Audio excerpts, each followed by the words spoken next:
Hi, ഇന്നത്തെ നമ്മുടെ താരം ഇടിച്ചക്കയാണ്. ഇടിച്ചക്ക സാമ്പാർ. കായപ്പൊടി ഉപ്പും കൂടെ ചേർത്ത് പരിപ്പ് അങ്ങോട്ട് വേവിക്കണം.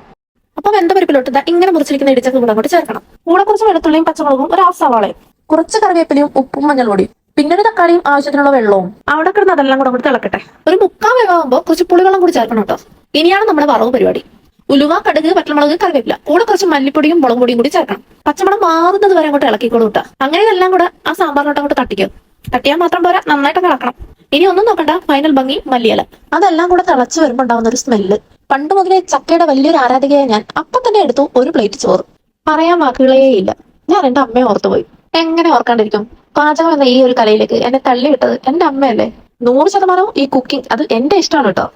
അത് അവിടെ കിടക്കട്ടെ, നമുക്കേ ചോറിലോട്ട് പോവാം. ആ മട്ടേരി ചോറും ചക്ക സാമ്പാറും കൂടെ മീൻകറിയും മുരിങ്ങരപ്പേരിയും, നോ വേർഡ്സ്. ചോറിന്റെ കൂടെ മാത്രമല്ല കേട്ടോ, ഇഡലി ആവട്ടെ റാഗി ദോശ ആവട്ടെ, നമ്മുടെ ഈ ഒരു സാമ്പാർ പൊളിയാണ് കേട്ടോ. ഈ ഒരു ഐറ്റത്തെ ട്രൈ ചെയ്യാത്തവരുണ്ടല്ലേ,